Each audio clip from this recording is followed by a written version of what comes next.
Helal, helal.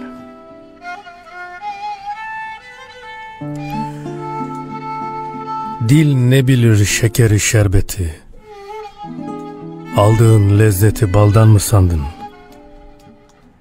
Ne arı ne de ağaç verir nimeti, elmayı narı daldan mı sandın? Baharı gönderir al gelin gibi, bir hazine ki görünmez dibi. O cemildir, cemal onun tecellisi, güzeli yeşilden aldan mı sandın?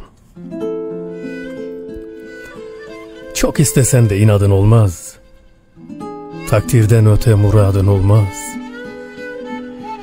O uçurursa senin kanadın olmaz, uçmayı kuştan kartaldan mı sandın?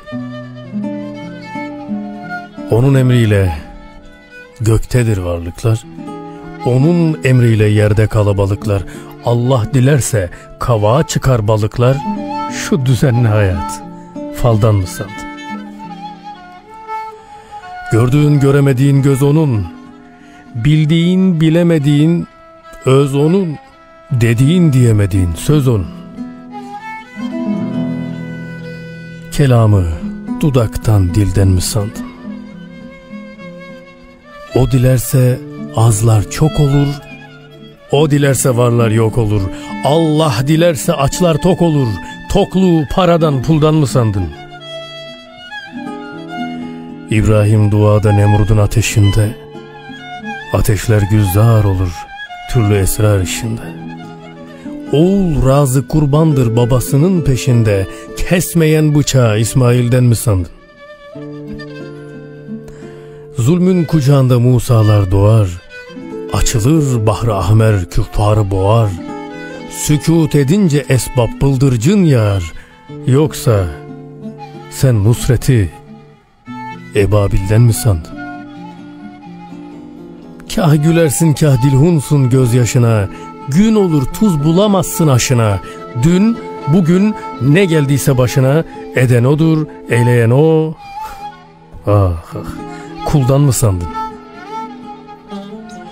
Ateşini söndürdün, suyunda kaldın, sütünü içtin de koyunda kaldın. Dünyayı evlattan maldan mı sandın?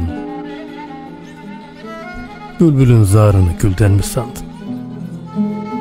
Onun sanatı varlığın nakışında, onun şefkati ananın bakışında, Allah'ın rahmeti suyun akışında, suyu pınardan gölden mi sandın? Ellerin titrer fer kesilir gözde, kapılırsın pek amansız bir derde. Maraz musibet ancak bir perde. Kul, ey kul, sen eceli Azrail'den mi sandın? Amele bakarsın ateşi tartar, rahmete bakarsın ümidi artar. Kurtar beni, kurtar bizi Allah'ım kurtar. Ey gönül, necatı, kurtuluşu sen amelden mi sandın? Amelden mi sandın?